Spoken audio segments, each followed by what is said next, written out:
नमस्ते दोस्तों, मैं ऋतु शर्मा फिर से हाजिर हूं आपसे जुड़ी इन तमाम सूचनाओं, हलचलों और खबरों के साथ जो आपके लिए फायदेमंद हैं। बात कृषि की हो, आपके गांव की हो, सरकार की, पर्यावरण की या फिर आपकी सेहत से जुड़ी हुई, हम हर मुद्दे से जुड़ी हुई जानकारी आप तक इस प्रोग्राम के जरिए पहुंचाएंगे। तो फिर देर किस बात की, आइए करते हैं शुरुआत। आज हम बात करेंगे चीनी मिलों के प्रति सरकार के सख्त रवैये की। जानेंगे सूखा प्रभावित क्षेत्रों के लोगों को कैसे फायदा पहुंचाएगी सरकार। देखेंगे कैसे बनेगा भारत सबसे बड़े हरित ऊर्जा उत्पादकों में से एक। समझेंगे जलवायु परिवर्तन क्यों है कृषि के लिए घातक। साथ ही बताएंगे कैसे बना मुंबई देश का सबसे महंगा शहर। गन्ना किसान बकाया रकम न मिलने की वजह से काफी परेशान नजर आ रहे हैं। अब सरकार भी उनके हित में कदम बढ़ा रही है। सरकार ने चीनी मिलों पर सख्ती दिखाते हुए 6 मिलों पर प्राथमिकी दर्ज कर दी है। ये मिलें देश के चीनी उद्योग के बड़े नामों से ताल्लुक रखती है।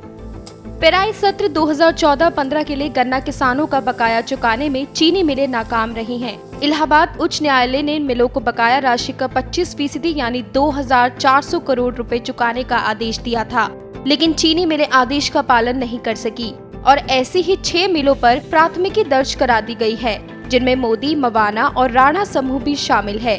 उत्तर प्रदेश राज्य की चीनी मिलों पर ब्याज सहित बकाया राशि करीब 9,500 करोड़ रुपए हो गई है। इसमें से निजी चीनी मिलों पर करीब 8,400 करोड़ रुपए बकाया है। मिलों के मालिकों का कहना है कि लगातार घट रहे चीनी के दाम और राज्य में गन्ने की ऊंची कीमत के कारण उनके लिए तय मियाद के भीतर बकाया चुकाना मुमकिन नहीं होगा। कमजोर मानसून की आशंका ने सरकार के साथ साथ किसानों की मुश्किलें जरूर बढ़ा दी हैं, लेकिन कृषि उपकरण बनाने वाली कंपनियों के लिए कमजोर बारिश खुशियां लेकर आई हैं, क्योंकि मानसून की कमी से कृषि पंप के साथ ड्रिप और स्प्रिंकलर जैसे उपकरणों की मांग में जबरदस्त बढ़ोतरी हो सकती है। किसानों के साथ साथ सरकार के लिए भी मानसून चिंता का सबब बनी हुई है, लेकिन कृषि पंप के साथ ड्रिप और स्प्रिंकलर बनाने वाली कंपनियों के लिए ये एक कारोबारी अवसर है। कंपनियों का मानना है कि कम बारिश की स्थिति में सिंचाई के लिए कृषि पंप सेट पर किसानों की निर्भरता पहले से ज्यादा बढ़ जाएगी। वहीं कम पानी में अधिक सिंचाई की जरूरत को देखते हुए ड्रिप इरिगेशन और स्प्रिंकलर जैसे उपकरणों की मांग भी पिछले साल की अपेक्षा अधिक होगी। इसके अलावा मध्य प्रदेश, राजस्थान, हरियाणा, छत्तीसगढ़ जैसी राज्य सरकारें भी कृषि पंपों और स्प्रिंकलर और ड्रिप तकनीक पर सब्सिडी भी दे रहे हैं। ऐसे में बढ़ती डिमांड का फायदा इससे जुड़ी कंपनियों को मिलेगा। कम बारिश के चलते पंप निर्माताओं को 15 से 20% और ड्रिप और स्प्रिंकलर इंडस्ट्री को 50% तक ग्रोथ की उम्मीद है।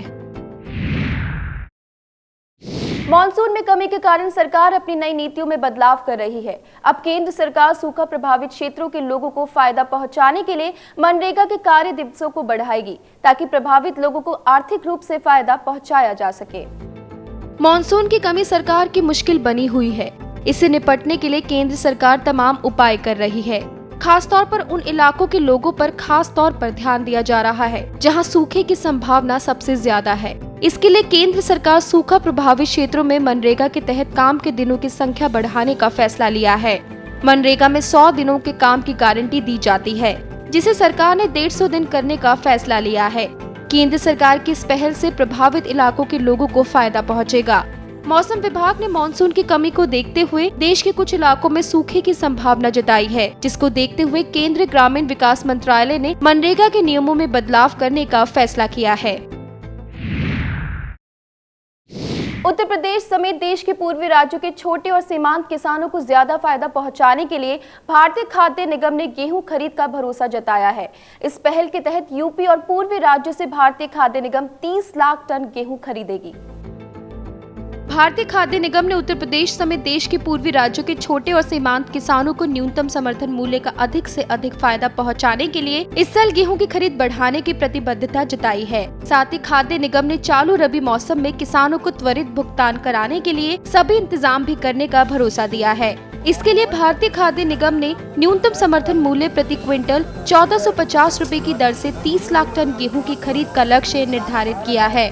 उत्तर प्रदेश में गेहूं का उत्पादन लगभग 350 लाख मीट्रिक टन होता है, जिसमें से पिछले 2 वर्षों में सरकारी खरीद 6.82 लाख मीट्रिक टन और 6.28 लाख मीट्रिक टन हो पाई है, जो कि 2% से कम है, जबकि देश में ये औसत 30% है। खाद्य निगम उत्तर प्रदेश में सरकारी खरीद बढ़ाने की कोशिश में लगा है। जो यमुना कभी जिंदगी का स्रोत हुआ करती थी, बढ़ते प्रदूषण के कारण वो अब घातक बन चुकी है, जिसको देखते हुए नेशनल ग्रीन ट्रिब्यूनल ने उन किसानों पर रोक लगा दी है जो यमुना खादर के आसपास खेती के लिए प्रदूषित नदी के पानी का इस्तेमाल कर रहे थे। यमुना के किनारे 22 किलोमीटर जमीन पर खेती कर रहे करीब 30,000 किसानों के चेहरे पर हवाइयां उड़ी हुई हैं। किसान लामबंद होना शुरू हो गए हैं और आसपास के नेता भी इनका साथ देने के लिए एकजुट हो गए हैं। असल में दिल्ली के यमुना खादर में खेती करने पर नेशनल ग्रीन ट्रिब्यूनल ने रोक लगा दी है, क्योंकि वहां उगाई गई सब्जियां सेहत के लिए खतरनाक बताई जा रही हैं। बीते 4 दिनों से दिल्ली विकास प्राधिकरण के बुलडोजरों ने बहुत सारी झुग्गियों को नेस्तानबूद कर दिया है और उनके खेतों को रौंद दिया है। लोगों की सेहत और किसानों के हित में टकराव साफ नजर आ रहा है, लेकिन ऐसे में गंदे पानी से होने वाली इस खेती को कतई सही नहीं ठहराया जा सकता है।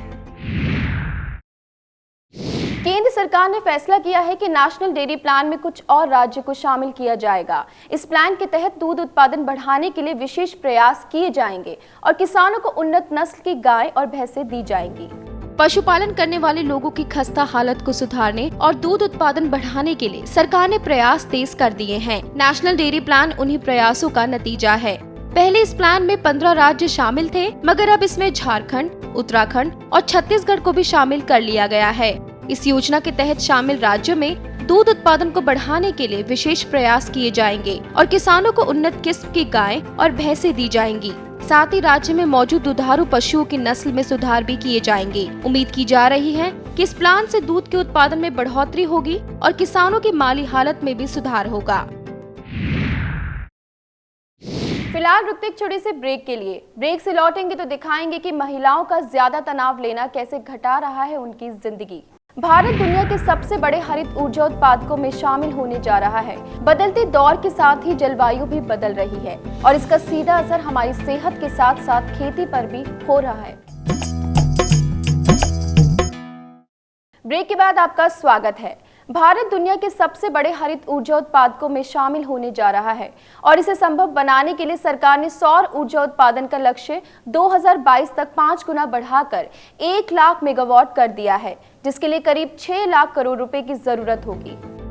प्रधानमंत्री नरेंद्र मोदी की अध्यक्षता में हुई केंद्रीय मंत्रिमंडल की बैठक में सरकार ने सौर ऊर्जा उत्पादन में बढ़ोतरी की अनुमति दे दी है। जवाहरलाल नेहरू राष्ट्रीय मिशन के तहत सरकार ने सौर ऊर्जा उत्पादन का लक्ष्य 2022 तक 5 गुना बढ़ाकर 1 लाख मेगावाट करने का फैसला किया है। कैबिनेट का ये फैसला देश में स्वच्छ और टिकाऊ ऊर्जा के स्रोत के सृजन की दिशा में एक बड़ा कदम है। इस लक्ष्य को पूरा करने के लिए करीब 6 लाख करोड़ रुपए के निवेश की जरूरत होगी और इस लक्ष्य की पूर्ति के साथ ही भारत दुनिया के सबसे बड़े हरित ऊर्जा उत्पादकों में शामिल हो जाएगा और कई विकसित देशों को भी पीछे छोड़ देगा। बदलते दौर के साथ ही जलवायु भी बदल रही है और इसका सीधा असर हमारी सेहत के साथ साथ खेती पर भी हो रहा है। इसी मुद्दे को लेकर जलवायु परिवर्तन पर चौथी राष्ट्रीय कॉन्फ्रेंस हुई, जिसका आयोजन एसोचैम द्वारा किया गया था।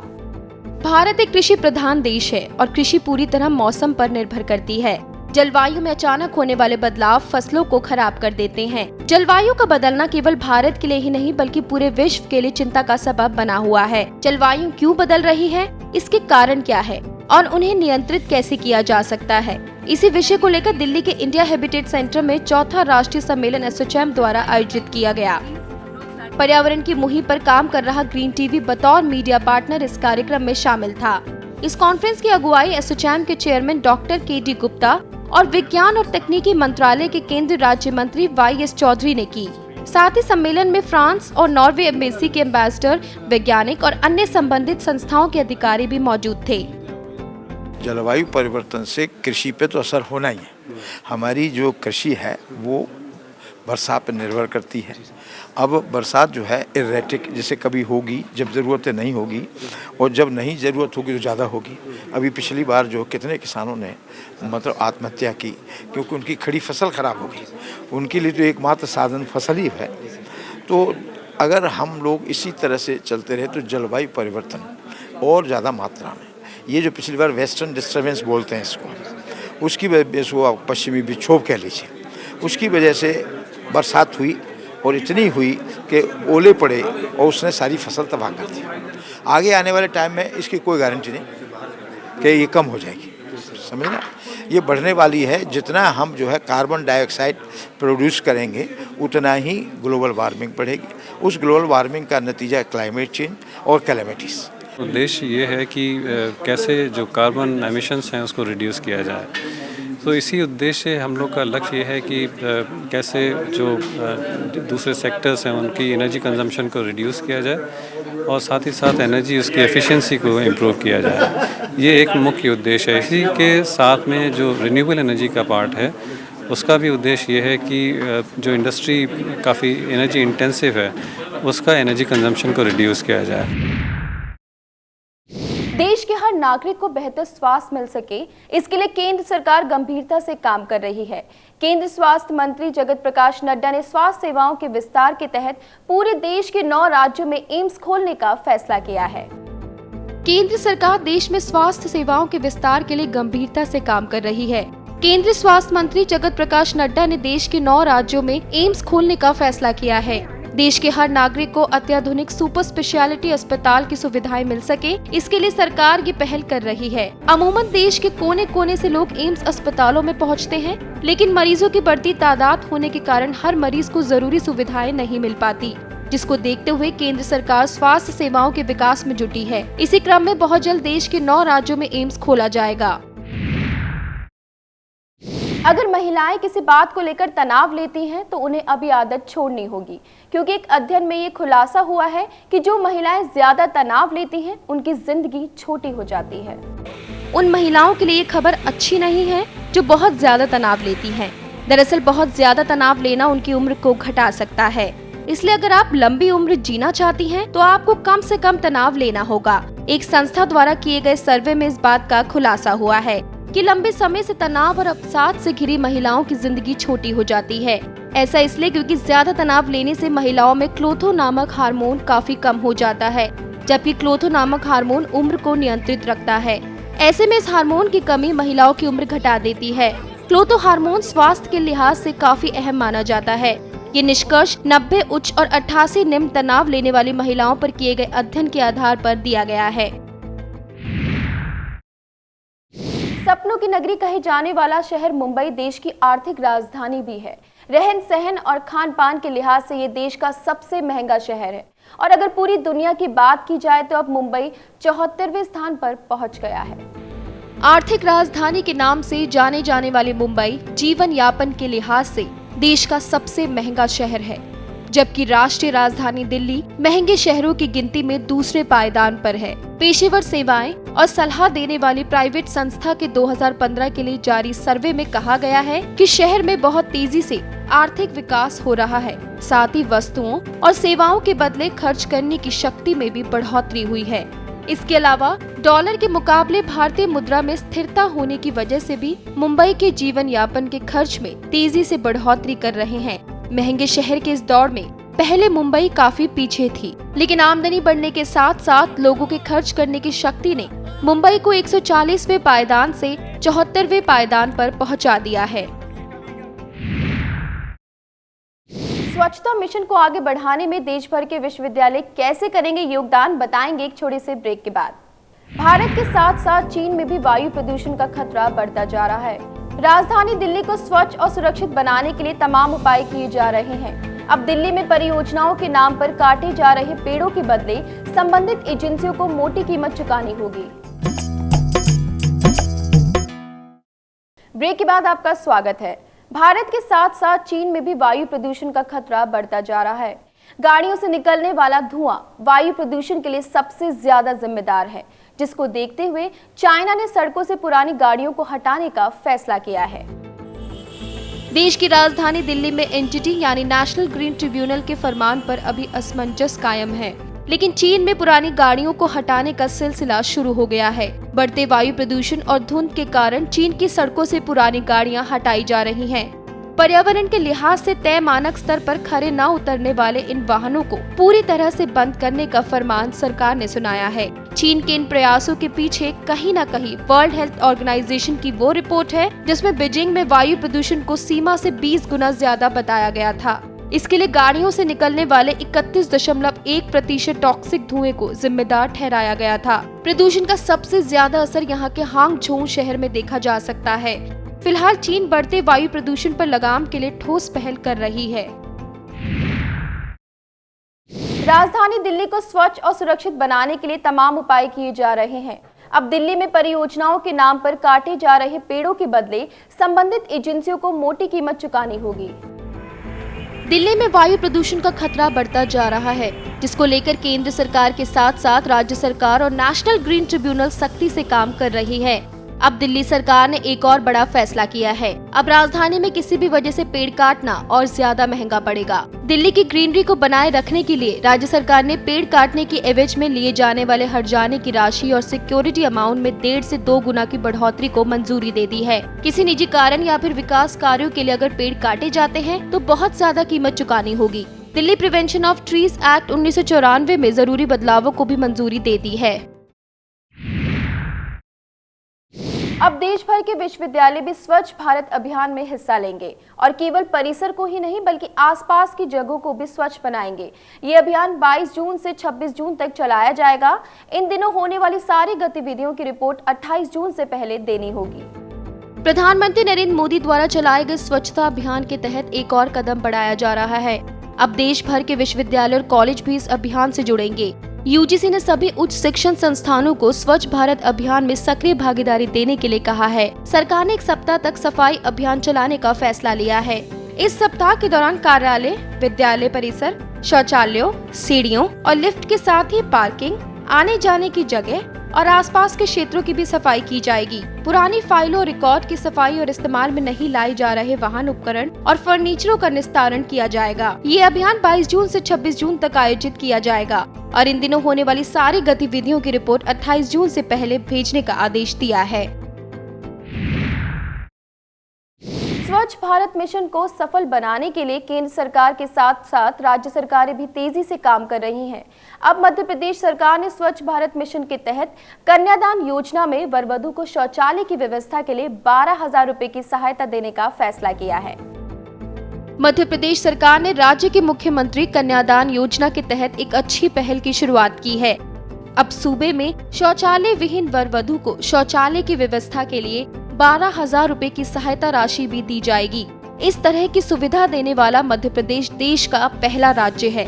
इसके पहले मुख्यमंत्री कन्यादान योजना में वर वधू को विवाह के लिए 25,000 रुपए की सहायता देती थी, लेकिन अब नियमों में थोड़ा बदलाव करके उन वर वधू को स्वच्छ शौचालय निर्माण के लिए 12,000 रुपए दिए जाएंगे जो शौचालय विहीन है।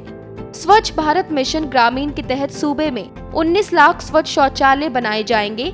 मिशन के तहत प्रदेश के 17 जिलों में लगभग 7,000 राजमिस्त्रियों को प्रशिक्षण भी दिया गया है। साथ ही 32 जिलों के लगभग 10,000 स्वच्छता दूतों को भी इस मिशन के तहत प्रशिक्षण दिया गया है।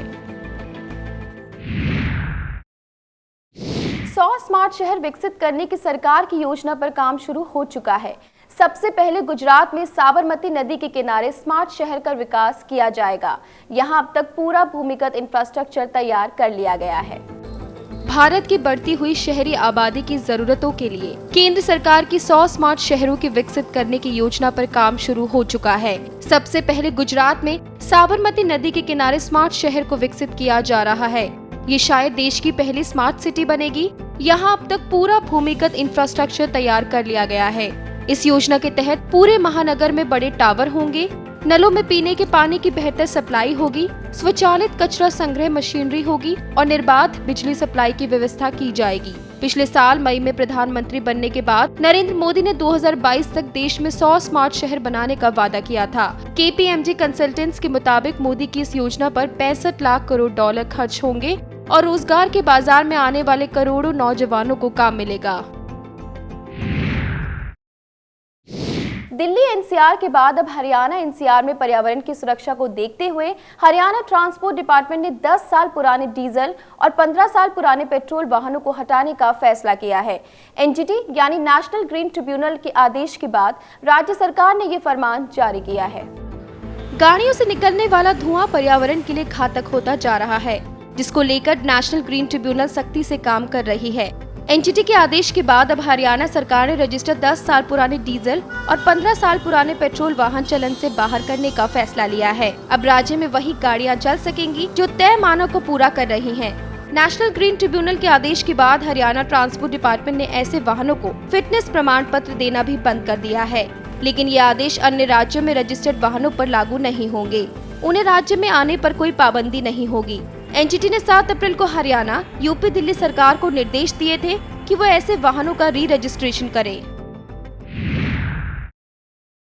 तो दोस्तों, आज की देश डायरी में बस इतना ही। हम फिर मिलेंगे कुछ नई जानकारी और सूचनाओं के साथ। तब तक के लिए मुझे दीजिए इजाजत और देखते रहिए ग्रीन टीवी। नमस्ते।